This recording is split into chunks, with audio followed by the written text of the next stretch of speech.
पूर्व परीक्षा में आए श्रुतलेख। शुरू।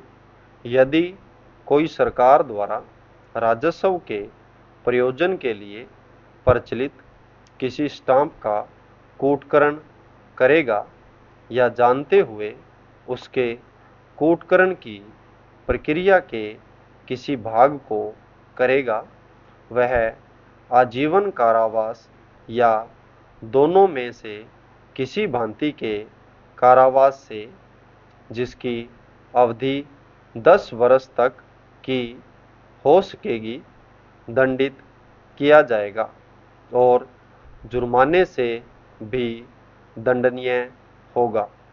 यदि व्यक्ति इस अपराध को करता है, जो एक अभियान के किसी असली स्टाम्प को भिन्न अभियान के असली स्टाम्प के समान दिखाई देने वाला बनाकर कूटकरण करता है। यदि कोई सरकार के द्वारा राजस्व के प्रयोजन के लिए प्रचलित किसी स्टाम्प के कूटकरण के लिए उपयोग में लाए जाने के प्रयोजन से था, यह जानते हुए या यह विश्वास करने का कारण रखते हुए कि वह ऐसे कूटकरण के लिए उपयोग में लाए जाने के लिए आशायित है, कोई उपकरण या सामग्री अपने कब्जे में रखेगा, वह दोनों में से किसी भांति के कारावास से, जिसकी अवधि 7 वर्ष तक की हो सकेगी, दंडित किया जाएगा और जुर्माने से भी दंडनीय होगा। निर्णय अनुसार अभियुक्त को धारा 34 आबकारी अधिनियम के अंतर्गत दोषी पाते हुए न्यायालय उठने तक के कारावास एवं 500 रुपये के अर्थदंड से दंडित किया गया है। अर्थदंड की राशि अदा करने में व्यक्तिगत होने की दशा में अभियुक्त को 7 दिवस का अतिरिक्त साधारण कारावास भुगताया जाने का आदेश दिया गया। उल्लेखनीय है कि प्रतिवादी ने भी न्यायालय की कार्यवाही को स्वीकार किया है। प्रतिवादी ने दस्तावेजों पर अपने हस्ताक्षर होना बताया है और पुलिस द्वारा प्रस्तुत दस्तावेजों को भी प्रमाणित किया है। प्रतिवादी दस्तावेजों के संबंध में यह स्पष्टीकरण देने में असमर्थ रहा है कि उसके द्वारा हस्ताक्षर बिना सोचे समझे किए गए थे। प्रतिवादी यह भी प्रमाणित करने में असफल रहा है कि दस्तावेज पर उसने हस्ताक्षर साक्षीगण के कहने पर ऐसे ही कर दिए थे। उल्लेखनीय है कि दस्तावेज के संबंध में वादी ने जो मौखिक साक्ष्य अभिलेख पर प्रस्तुत की है, उससे यह प्रमाणित हो रहा है कि दस्तावेज उक्त दिनांक को निष्पादित हुआ था। दस्तावेज रजिस्ट्रीकरण अधिनियम की धारा 17 के अंतर्गत रजिस्टर्ड है।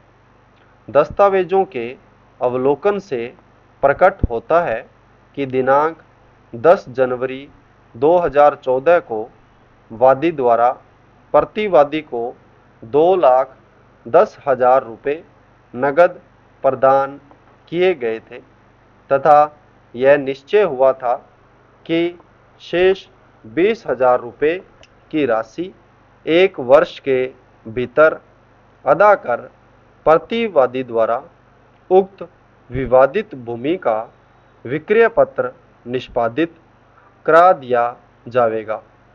अभियुक्त के सूचना पत्र से यह भी स्पष्ट है कि वादी ने प्रतिवादी को विक्रय पत्र निष्पादित कराने के लिए सूचित किया था तथा निवेदन भी किया था। उल्लेखनीय है कि वादी द्वारा प्रस्तुत मौखिक साक्ष्य के दस्तावेज से यह प्रमाणित हो रहा है कि वादी अनुबंध के अपने भाग का पालन करने के लिए सदैव तैयार था, इच्छुक रहा। संपूर्ण दस्तावेजों से यह स्पष्ट है कि उक्त विवादित भूमि प्रतिवादी के स्वामित्व की भूमि है। उक्त विवादित भूमि पर कब्जा है जिस पर प्रतिवादी का नाम भूमि स्वामी के रूप में दर्ज है। इस प्रकार प्रतिवादी को उक्त विवादित भूमि विक्रय करने का अधिकार है। माननीय सभापति महोदय, हम लोग पिछले 3 दिनों से बजट पर चर्चा कर रहे हैं। काफ़ी अच्छे सुझाव आए हैं जिनमें समर्थन और विरोध भी हुआ है, लेकिन इस अमृत काल में माननीय वित्त मंत्री जी ने जो अमृत हम लोगों को दिया है उसके लिए मैं उनको और माननीय प्रधानमंत्री जी को धन्यवाद करता हूँ। पहले बजट आता था तो हम लोग बचपन में देखते थे और दूसरे दिन हम लोग पेपर में पढ़ते थे कि बजट में क्या है, सिगरेट में कितना कर कम हो गया है, कॉस्मेटिक में कितना कर बढ़ा है, गैस के दाम कितने कम हुए हैं, गाड़ियों की कीमत कितनी कम हुई है और ऊपर नीचे एक एरो देकर दिखाया जाता था कि कितना कम या ज़्यादा हुआ है। फिर दूसरे दिन रेल बजट आता था। उसमें एक मुख्य बात होती थी कि लोग तुरंत पेपर देखते थे कि किस प्रदेश को कितनी नई ट्रेनें मिली हैं। नई ट्रेन की ही राजनीति होती थी और यहीं तक बजट सीमित होता था।